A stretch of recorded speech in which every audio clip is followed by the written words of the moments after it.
Section 3 of Second Variety by Philip K. Dick. Klaus looked up quickly. You can see what she's trying to say. She thinks I'm the second variety. Don't you see, Major? Now she wants you to believe I killed him on purpose, that I'm... Why did you kill him, then? Tasso said. I told you. Klaus shook his head wearily. I thought he was a claw. I thought I knew. Why? I had been watching him. I was suspicious. Why? I thought I had seen something, heard something. I thought I... He stopped. Go on. We were sitting at the table, playing cards. You two were in the other room. It was silent. I thought I heard him... There was silence. Do you believe that? Tasso said to Hendricks. Yes, I believe what he says. I don't. I think he killed Rudy for a good purpose. Tasso touched the rifle resting in the corner of the room. Major. No. Hendricks shook his head. Let's stop it right now. One is enough. We're afraid, the way he was.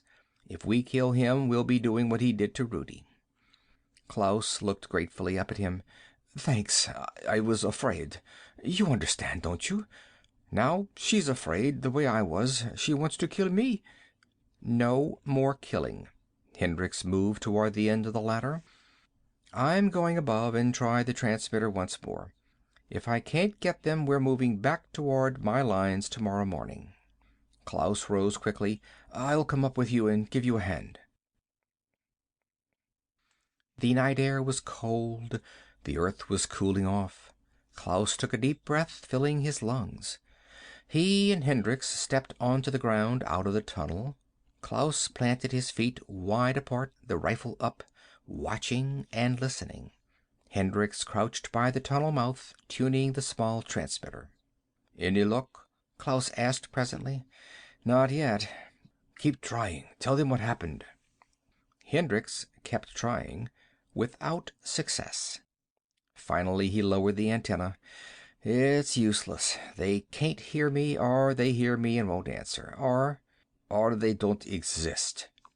I'll try once more. Hendricks raised the antenna. Scott, can you hear me? Come in. He listened. There was only static. Then, still very faintly, This is Scott. His fingers tightened. Scott, is it you? This is Scott. Klaus squatted down. Is it your command? Scott, listen. Do you understand? About them, the claws. Did you get my message? Did you hear me? Yes. Faintly, almost inaudible. He could hardly make out the word. You got my message? Is everything all right at the bunker? None of them have got in? Everything is all right. Have they tried to get in? The voice was weaker. No. Hendricks turned to Klaus.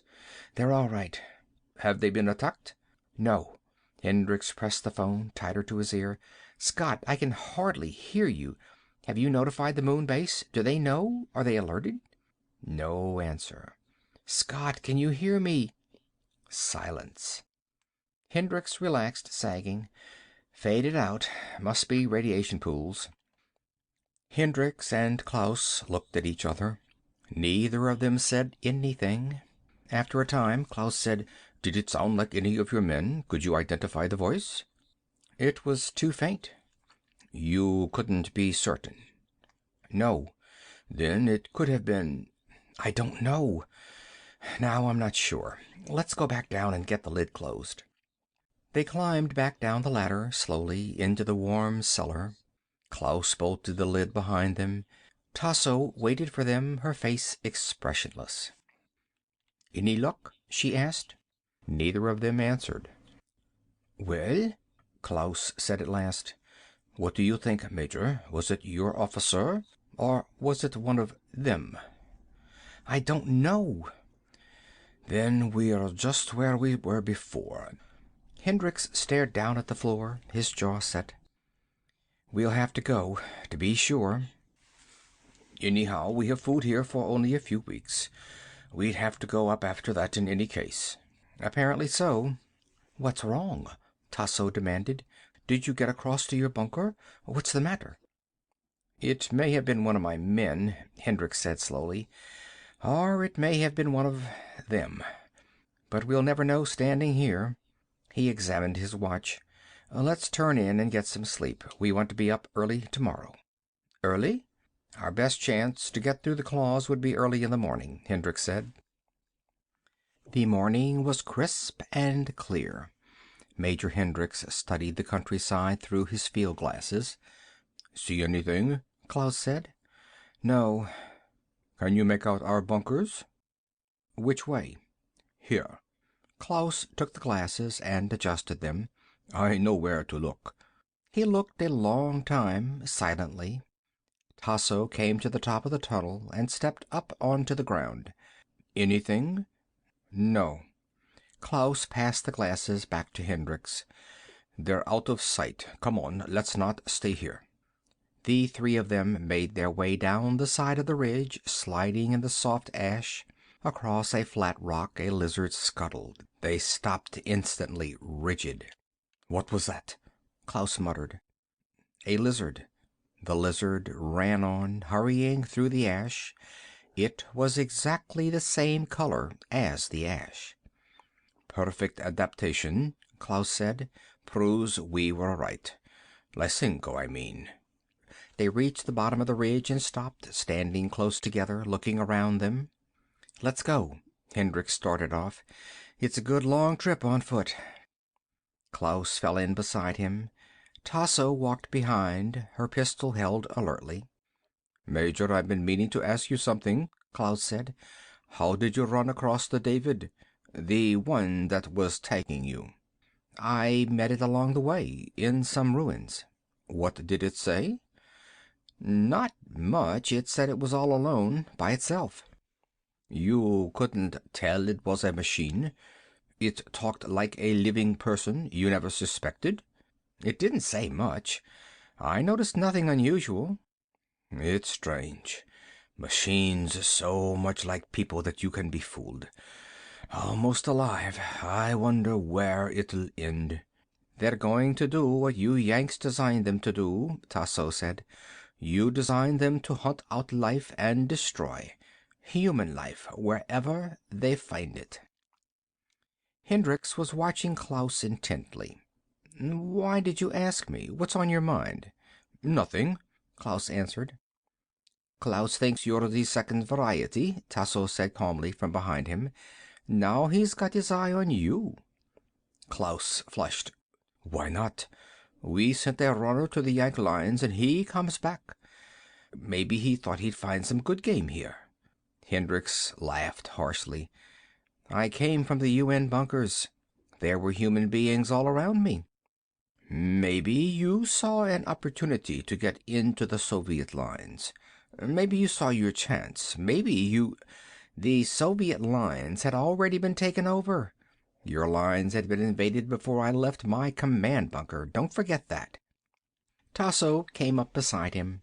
"That proves nothing at all, Major." "Why not?"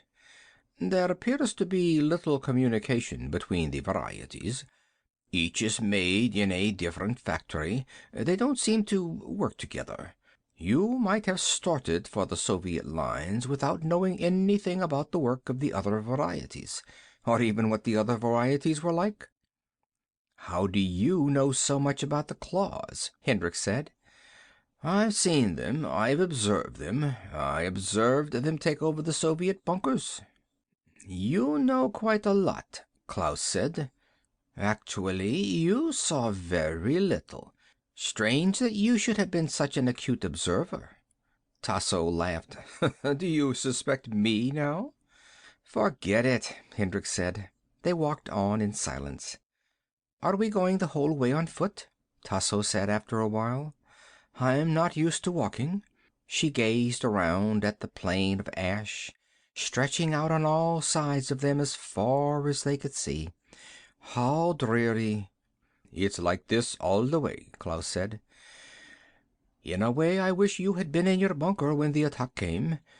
"Someone else would have been with you if not me," Klaus muttered. Tasso laughed, putting her hands in her pockets. "I suppose so." They walked on, keeping their eyes on the vast plain of silent ash around them. The sun was setting. Hendricks made his way forward slowly, waving Tasso and Klaus back. Klaus squatted down, resting his gun butt against the ground. Tasso found a concrete slab and sat down with a sigh. It's good to rest. Be quiet, Klaus said sharply. Hendricks pushed up to the top of the rise ahead of them. The same rise the Russian runner had come up the day before. Hendricks dropped down, stretching himself out, peering through his glasses at what lay beyond. Nothing was visible, only ash and occasional trees. But there, not more than 50 yards ahead, was the entrance of the forward command bunker. The bunker from which he had come. Hendricks watched silently. No motion, no sign of life. Nothing stirred.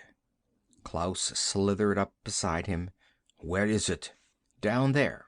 Hendricks passed him the glasses. Clouds of ash rolled across the evening sky. The world was darkening. They had a couple of hours of light left at the most. Probably not that much. I don't see anything, Klaus said. That tree there, the stump, by the pile of bricks. The entrance is to the right of the bricks. I'll have to take your word for it. You and Tasso cover me from here. You'll be able to sight all the way to the bunker entrance. You're going down alone? With my wrist tab, I'll be safe. The ground around the bunker is a living field of claws. They collect down in the ash like crabs. Without tabs, you wouldn't have a chance. Maybe you're right. I'll walk slowly all the way, as soon as I know for certain.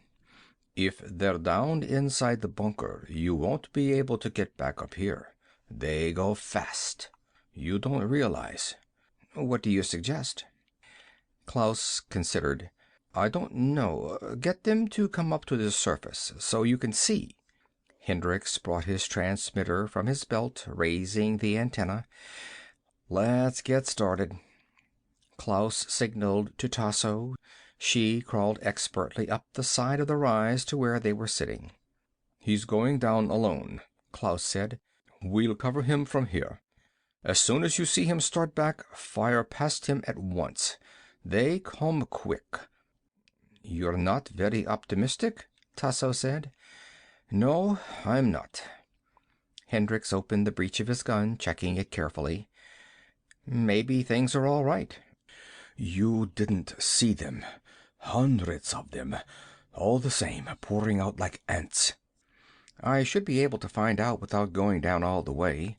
Hendricks locked his gun, gripped it in one hand, the transmitter in the other. Well, wish me luck. Klaus put out his hand. Don't go down until you're sure. Talk to them from up here. Make them show themselves. Hendricks stood up. He stepped down the side of the rise. A moment later he was walking slowly toward the pile of bricks and debris beside the dead tree stump, toward the entrance of the forward command bunker. Nothing stirred. He raised the transmitter, clicking it on. Scott, can you hear me? Silence. Scott, this is Hendricks. Can you hear me? I'm standing outside the bunker. You should be able to see me in the view sight. He listened, the transmitter gripped tightly.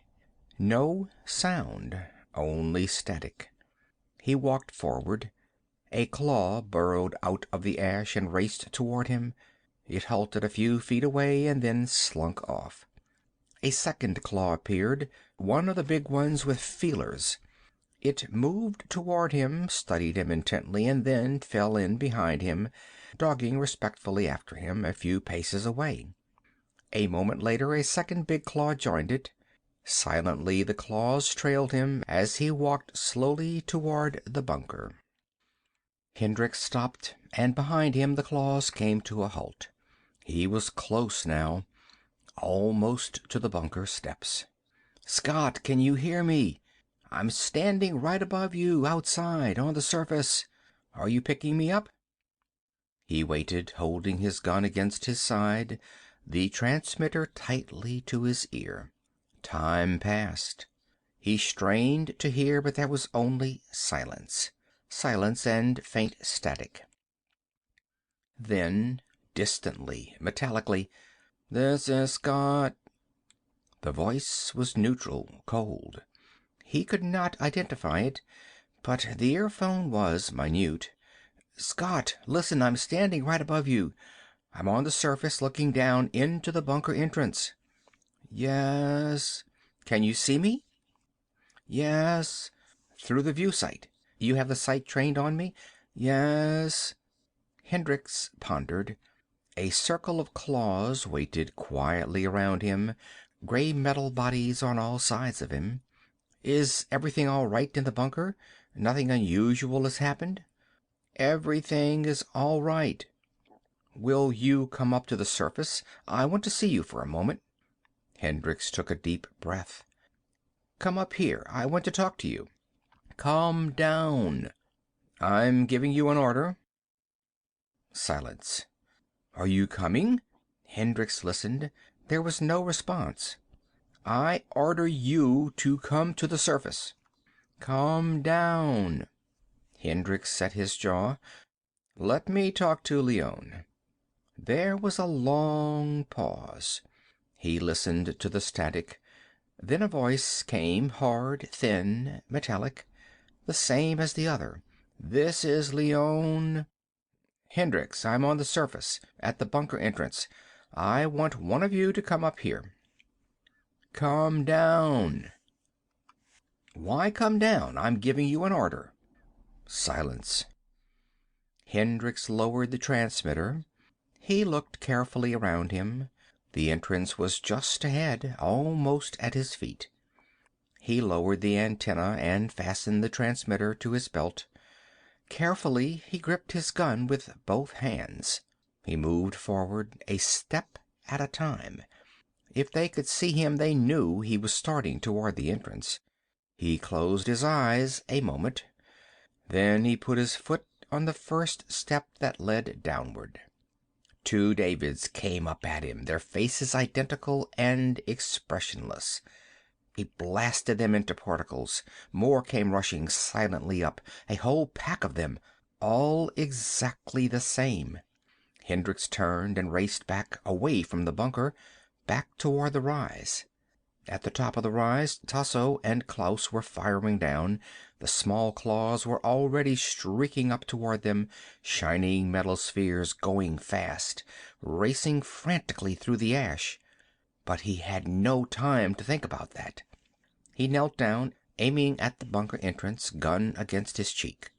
The Davids were coming out in groups, clutching their teddy bears, their thin, knobby legs pumping as they ran up the steps to the surface. Hendricks fired into the main body of them. They burst apart, wheels and springs flying in all directions. He fired again through the mist of particles.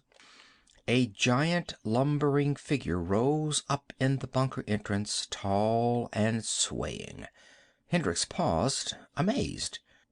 A man, a soldier, with one leg supporting himself with a crutch. "Major!" Tasso's voice came, more firing. The huge figure moved forward. Davids swarmed around it. Hendricks broke out of his freeze. The first variety, the wounded soldier. He aimed and fired. The soldier burst into bits, parts and relays flying. Now many Davids were out on the flat ground, away from the bunker. He fired again and again, moving slowly back, half crouching and aiming. From the rise, Klaus fired down. The side of the rise was alive with claws making their way up. Hendricks retreated toward the rise, running and crouching. Tasso had left Klaus and was circling slowly to the right, moving away from the rise. A David slipped up toward him, its small white face expressionless, brown hair hanging down in its eyes. It bent over suddenly, opening its arms. Its teddy bear hurtled down and leaped across the ground, bounding toward him. Hendricks fired. The bear and the David both dissolved. He grinned, blinking. It was like a dream. "Up here!" Tasso's voice. Hendricks made his way toward her. She was over by some columns of concrete, walls of a ruined building. She was firing past him with the hand pistol Klaus had given her. "Thanks." He joined her, gasping for breath. She pulled him back behind the concrete, fumbling at her belt. "Close your eyes." She unfastened a globe from her waist. Rapidly she unscrewed the cap, locking it into place. "Close your eyes and get down." She threw the bomb. It sailed in an arc, an expert rolling and bouncing to the entrance of the bunker. Two wounded soldiers stood uncertainly by the brick pile. More Davids poured from behind them, out onto the plain. One of the wounded soldiers moved toward the bomb, stooping awkwardly down to pick it up. The bomb went off. The concussion whirled Hendricks around, throwing him on his face. A hot wind rolled over him. Dimly he saw Tasso standing behind the columns, firing slowly and methodically at the Davids coming out of the raging clouds of white fire. Back along the rise, Klaus struggled with a ring of claws circling around him. He retreated, blasting at them, and moving back, trying to break through the ring. Hendricks struggled to his feet. His head ached. He could hardly see.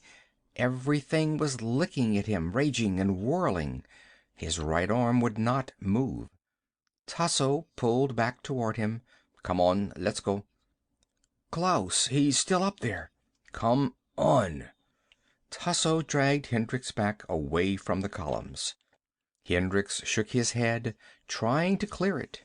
Tasso led him rapidly away, her eyes intense and bright, watching for claws that had escaped the blast. One David came out of the rolling clouds of flame. Tasso blasted it. No more appeared. "But Klaus, what about him?" Hendricks stopped, standing unsteadily. "Come on." They retreated, moving farther and farther away from the bunker.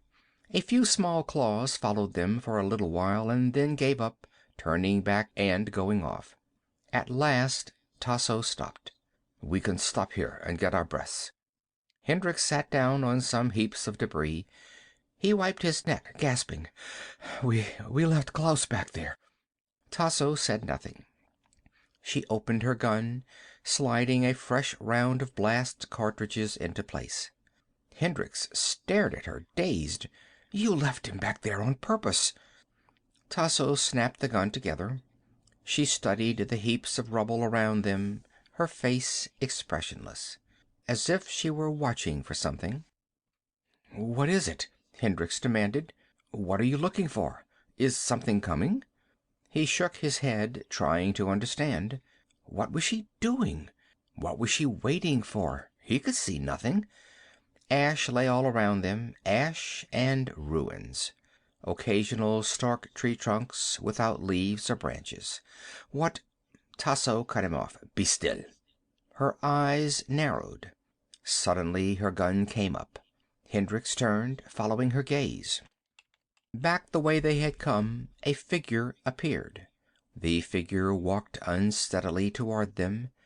Its clothes were torn, it limped as it made its way along, going very slowly and carefully, stopping now and then, resting and getting its strength.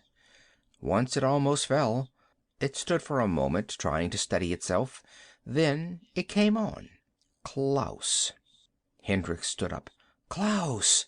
He started toward him. "How the hell did you—" Tasso fired. Hendricks swung back. She fired again, the blast passing him, a searing line of heat. The beam caught Klaus in the chest. He exploded, gears and wheels flying. For a moment he continued to walk, then he swayed back and forth. He crashed to the ground, his arms flung out. A few more wheels rolled away. Silence. Tasso turned to Hendricks. "Now you understand why he killed Rudi." Hendricks sat down again slowly. He shook his head. He was numb. He could not think. Do you see? Tasso said. Do you understand? Hendricks said nothing. Everything was slipping away from him, faster and faster.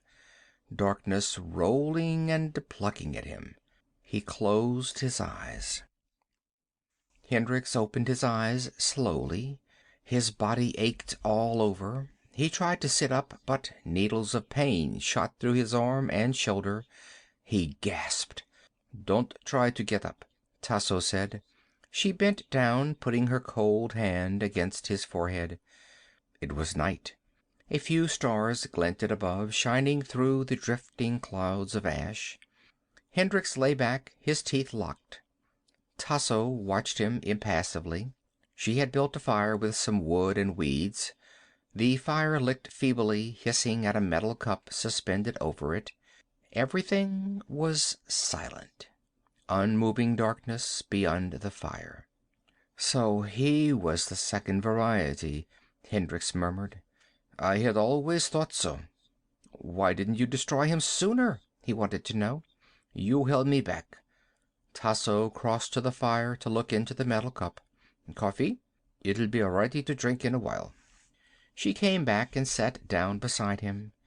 Presently she opened her pistol and began to disassemble the firing mechanism, studying it intently. "This is a beautiful gun," Tasso said, half aloud. "The construction is superb." "What about them, the claws?" "The concussion from the bomb put most of them out of action. They're delicate. Highly organized, I suppose." "The Davids, too?" "Yes." "How did you happen to have a bomb like that?"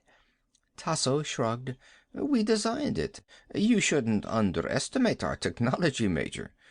Without such a bomb, you and I would no longer exist." "Very useful." Tasso stretched out her legs, warming her feet in the heat of the fire. "It surprised me that you did not seem to understand after he killed Rudi. Why did you think he—" "I told you. I thought he was afraid." "Really? You know, Major, for a little while I suspected you. Because you wouldn't let me kill him. I thought you might be protecting him." She laughed. "Are we safe here?" Hendricks asked presently. "For a while. Until they get reinforcements from some other area." Tasso began to clean the interior of the gun with a bit of rag. She finished and pushed the mechanism back into place. She closed the gun, running her finger along the barrel. "We were lucky," Hendricks murmured. "Yes, very lucky. Thanks for pulling me away." End of section 3.